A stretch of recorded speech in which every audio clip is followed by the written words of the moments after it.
Welcome back, everybody, to the continuation of our recap of Pyanodons on Twitch. It's been, I think, almost a week since last update. We didn't really have that many Pi streams last week and the week before that.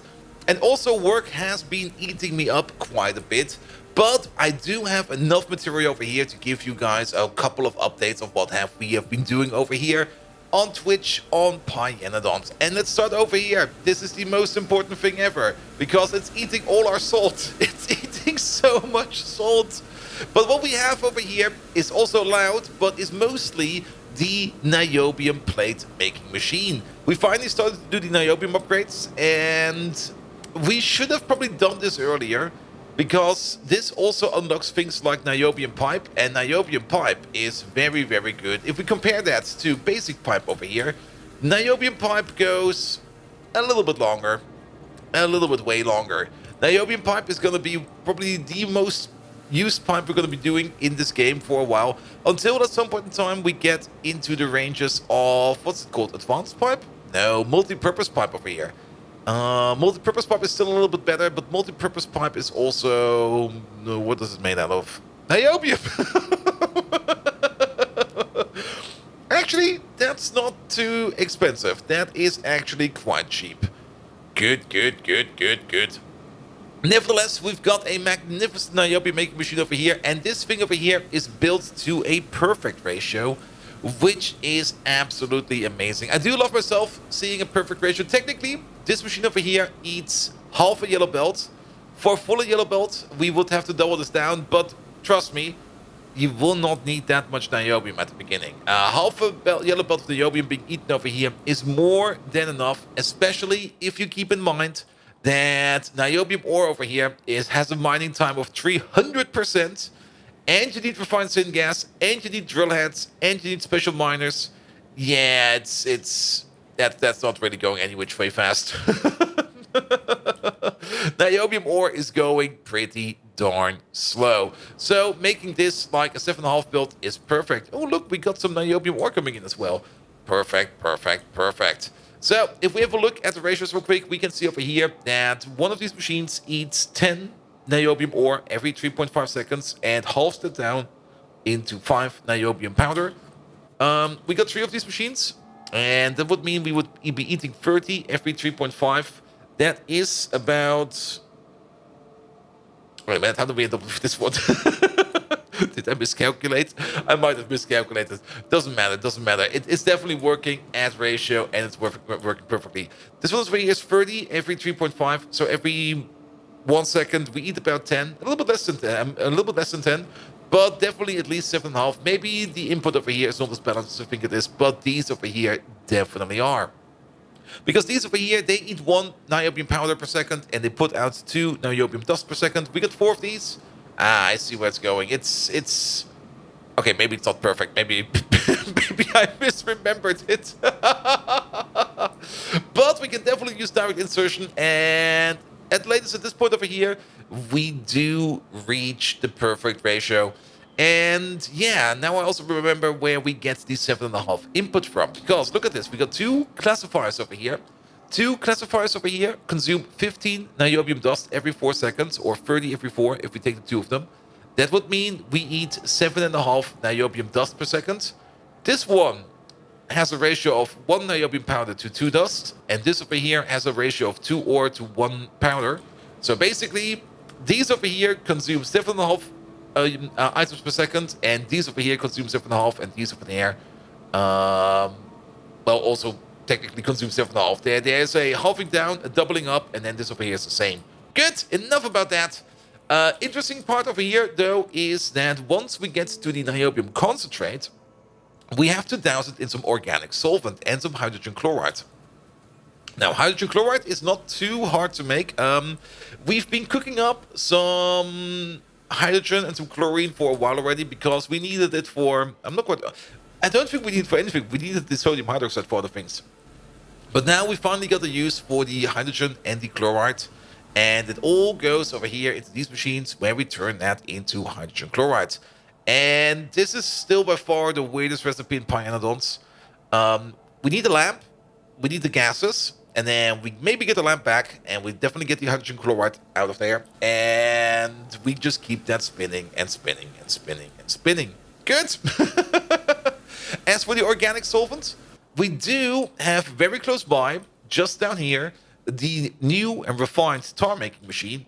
And the new refined tar making machine is making a metric ton of organic solvent. There is a pretty good recipe over here where we can make organic solvent out of carbolic oil as well as naphthalene oil, which both is being made by the tar quenching, not tar quenching process, but the tar processing over here.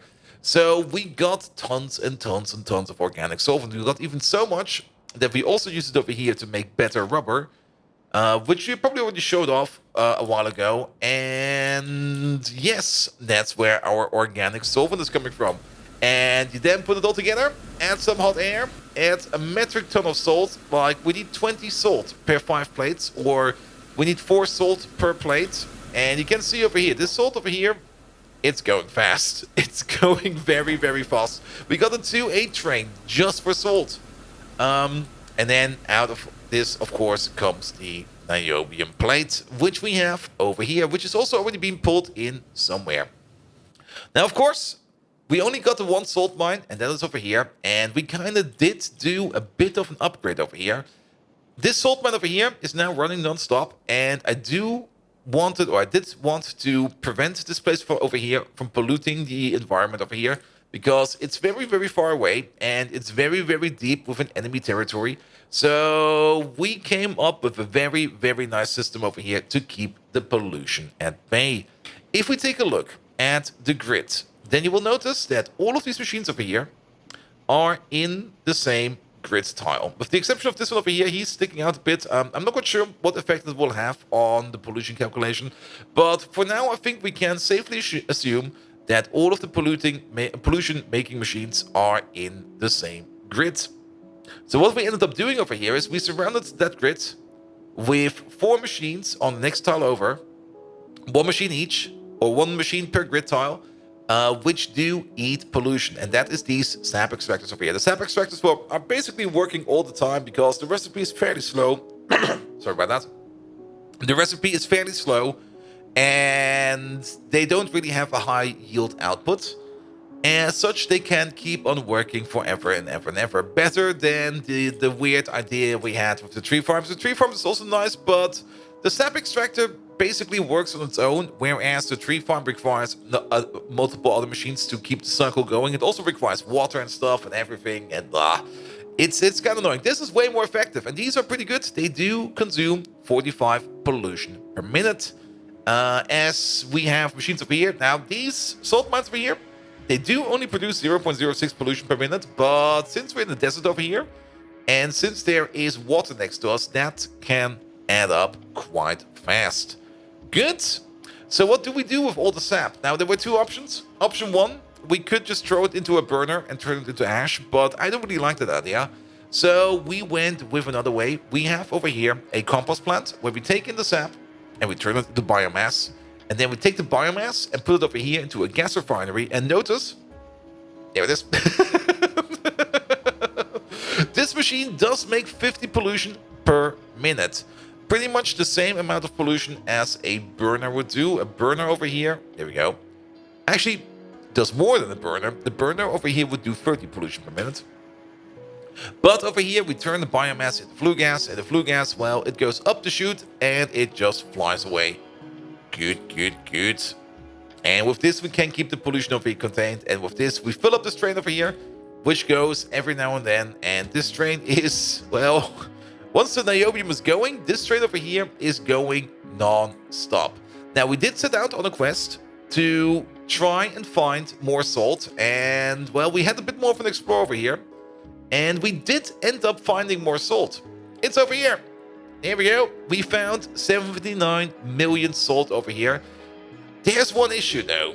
There's a fairly big nest over here, and we tried to find it over here. This over here is actually not an exclamation mark. This is turrets I placed down to try to turret creep my way into there.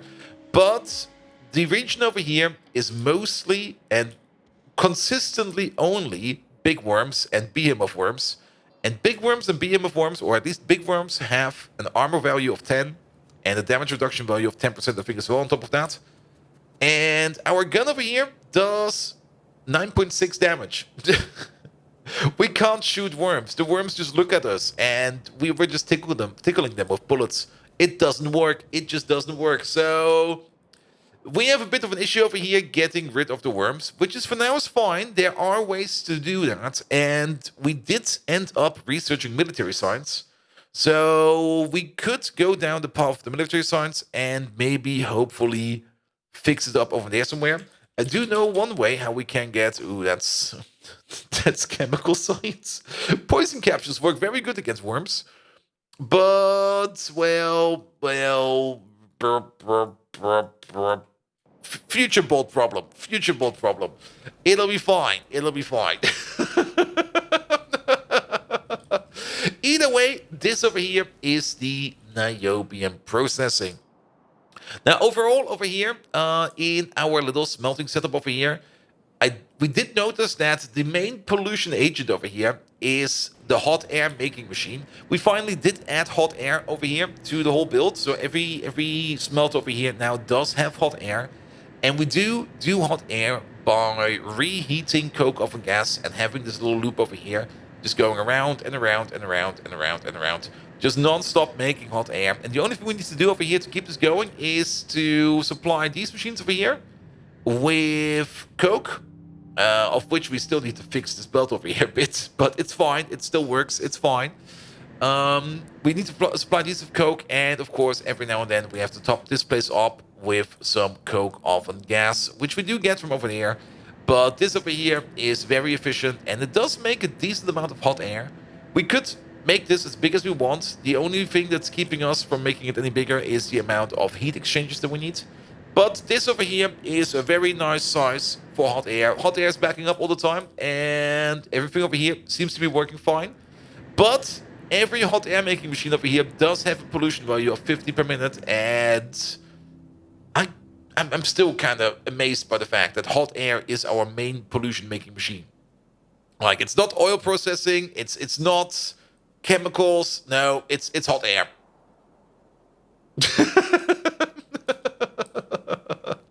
Good.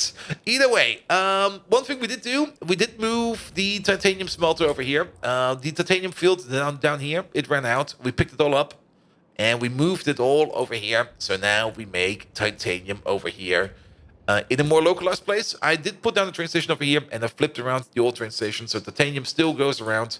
So titanium is yet again available. Good. As for over here, we can definitely see that we did double down over here on the train track over the water.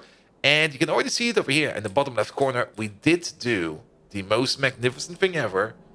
And there was the whole reason we needed a niobium plate for that. We do finally have the bot mole. It took a while to get here, and the bots are slow. They are so absolutely slow. But we do have a bot mole over here, and we do have about 233 logistic bots and 314 construction bots. But we have everything over here in place to automate the production of the bots and the whole mall itself as well. We already have set up a whole bunch of trains that are able to come in over here. Currently, things are lacking over here because the one thing that's missing the most is green circuits. And we will probably have to figure out a bigger build of green circuits soon.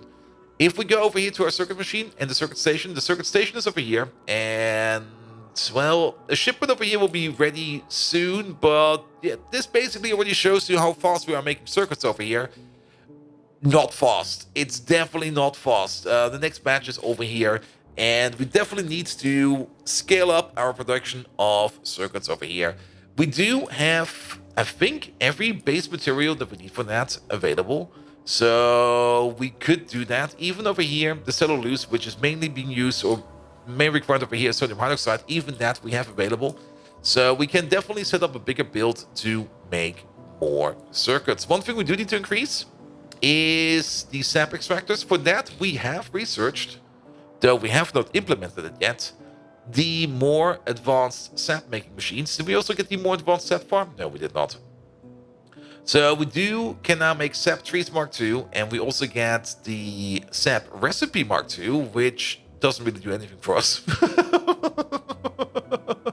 Wait, how does this even work? We make sap Mark 2 over here, and then we cook it up with, I guess, sodium alginate, moss, sap trees, body sludge, and urea to get the sap 3 Mark 2.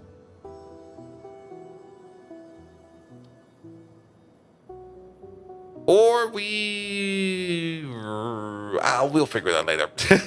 We will figure it out later. That is not for today. That is for later. Also, another big addition that we have over here, which we need to start to set up soon, is the key calc over here. We now also got key calc available to us, and key calc is very important because that gives us access to loads and loads and loads of raw fiber, which we do need because raw fiber is one of the things we're going to be needing quite a bit of. We definitely need it for things like cellulose and stuff like that, but more about that later. Okay, maybe these over here. No, it seems maybe there's a weird. I'm a little bit weirded out by some of these recipes. I don't see any reason why we can't make sap Mark II over here. I'm curious now. Are we over here somewhere? Do we have? No. Well, I guess we'll have to figure it out later then. Good. Either way, let's see. What else do we add into? Oh, yes, the bees. We have finally set up the bees, and the bees are not done yet. But the bees was also a rather big undertaking, bigger than I expected it to be. Because for the bees, we do need the Ulrichs.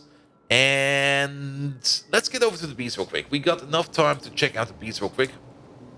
And I would rather just go down there with my car and show it like on site. Because the bees are pretty magnificent and also pretty terrifying at the same time. Because the bees, well, they are big. We already knew that if you watched the previous playthrough of Pi. But the bees are big and they're very hungry. And we do have to absolutely go through their breeding cycle. And getting through the breeding cycle is the thing that is kind of stopping us at the moment, which is a little bit annoying, but I guess once we have it set up, it will be fine. But setting it up is taking a considerable amount of time, which I do hope we can fix up soon. Good. All right. Here, park over there. Oop. And let's walk over to the bees real quick. We did do some cleanup in the middle of the base over here, but we also added some new clutter already. So, yeah, you know how it is. It's an ongoing fight over here to get the main base over here cleared up. While we're over here, we can definitely pick up none of the bees because you're out of... Oh, I need to make the code because yeah, that's fine. I'm going to feed the machine afterwards. Good. So, the bees are done here. There they are. There are these magnificent fuckers. There we go. So, to make the bees, to make the official bee cycle, we will need to make the eggs. To make the eggs, we need a queen. And to make a queen, well, we need a nest. And to make a nest, we need the maggots. And to make the maggots, we need the eggs. So, basically, we have a closed loop as soon as we get a queen. However, we do not have a queen. We will have to make a queen first. To make a queen, we will need to take ourselves a nest and some natural gas and some honey and hope that we hit that 1% chance to get a queen. And we have done 16 craft over there and we're not lucky yet. I do hope that we will get it at some point in time, but I do estimate that we need about 200 crafting cycles over here before we get our first queen. Now, the whistling that you hear in the background over here, that's these fairly annoying horses. These horses, they whistle. We're not quite sure why they whistle. Some people say they might be just throwing out profanities all the time, and they just get censored all the time. But these are the Ulrichs. And the Ulrichs are required to make the bees, because if we want to make some honey over here, we basically take some bees, and we take one of those horses, and, well, the bees will eat the horse and will turn it into honey. We then take the honey, and we put that into a centrifuge over here, one of these magnificent 207 megawatt buildings, and get the honey out of the honeycomb, and get it in liquid form, which we then require to put into a barrel, which we then require to make the arquat nests. Not only do the bees require horses, they also require these magnificent insects over here, because that's where they lay their eggs into. Which means we take the eggs, we take the rocks, we take even more rocks, by the way. We need, like, Yeah, we need 3 eggs per caged rock. The eggs are implanted in the rocks, and then we get the maggots. Then we take the maggots and we take like yet another rock, and then turn that into the nest. And then we take the nest and put it over here and combine it with some natural gas barrels and hopefully get a queen. Or alternatively, we take the nest and put it over here. And oh, there's some more nests in there. Wait a minute. There we go. Have these. Oh, there's a whole bunch of this still around. There we go. Good. Yes. Wait. The logic over here either is still broken or something else happened. But that's good that we have some more nests. Or we take the nests over here and combine it with some more natural gas, some biomass, some release, some sap, and some red hot coke. The red hot coke over here is the most annoying part, to be perfectly honest. And to turn them into more bees. And once we got the bee cycle going, then we're good. But we do have to get the queen cycle going first. Because even though we can get a queen at some point in time, there's a 1% chance for us to get a queen. And there is a... where is it? Oh, we don't have that in here yet, so do we? No, we don't. I think it's in here. I was going to place it down real quick. And we got a... is that in here? Where do we make the maggots? Oh, we make the maggots over here, of course. And there is a 1% chance, or a 0.1% chance, that we lose the queen as part of the Orquad egg recipe. So, yeah. The bees are pretty annoying. Now, one of the requirements over here is the natural gas, and natural gas requires us to refine raw gas, which we get from the ground. For the raw gas, we've got ourselves these bitumen seeps, these over here. These over here are pretty nice. You can either put on them like a natural gas derrick, you can put on them a small oil derrick, or you can put on them a tar extractor. Depending on what you put on them, you can either extract tar, natural gas, or crude oil. In our case, we took these 8 over here and we decided ourselves to get the natural gas out of it. But the natural gas over here does need to be refined. Now, it's a little bit annoying that there's no radar over there, but trust me, the one thing we need over here is a compressor, and a compressor is made out of niobium pipe. So while we were working on the bees, at some point in time, we realized that we do need to do niobium. So niobium over here got some priority at some point in time. Good. But the raw gas goes into the compressor together with some gasoline, and we get out of it... what do we get out of it? There's definitely 2 outputs over here. Maybe a third one. We got some time. Let's get over there. But yeah, the natural gas needs to be processed. I also should pick up some of the natural gas because we do need to feed the queen machine. But yeah, the raw gas gets turned into natural gas. And then the natural gas and condensates. The condensates we can turn into refined natural gas. As well as BTX, as well as tailings and some other parts. And we mostly need the natural gas out of it. As a byproduct, oh, I know what the byproduct is. Yeah, as a byproduct, we do get the naphtha out of it. And naphtha is a thing that we do need later on for some of the mines. Where's naphtha? Where is that? Come on, show me the naphtha. Is it further down here? It should be over here. There it is. Usage. Yeah, the naphtha is a thing that we do need for things like bitumen, which we are currently doing. Bitumen is very good. We can turn it into syngas. We need it extensively for rare earth mining. That's where we need naphtha for. And we also need it, I think, for... no, we only need it for rare earth mining. Good. Good. You might also notice that we're kind of walking a little bit faster. We did do some researches over here for walking speed, crafting speed, and stuff like that. Even inventory size. So we got some upgrades, which is really, really nice. All right, we are over here at the... oh, I can't wait. Radar. Can we make a radar while we're over here? Where is that thing? There it is. No, small parts. Good, there we go. This is exactly what we want to look at. Yes. Raw gas into small parts. No, into condensate, into refined gas. No, not refined gas. That is natural gas and naphtha, yes. And then the condensates over here are getting turned into refined natural gas, BTX, and tailings. And of course, we do need to make everything we need over here to make the bitumen. And for the bitumen, we need the bitumen froth. Bitumen froth comes from oil sands, which means we have a little oil sand production area over here. Oil sands over here have a very, very nice ratio. We need 2 per second over here to turn crushed oil sands into oil sand slurry, and we need 2 crushed oil sands over here to turn, and some oil sand slurry to turn that into bitumen froth, and some additional tailings. Good, good, good, good, good. Also, where's the radar? There it is. Yep, you look over there.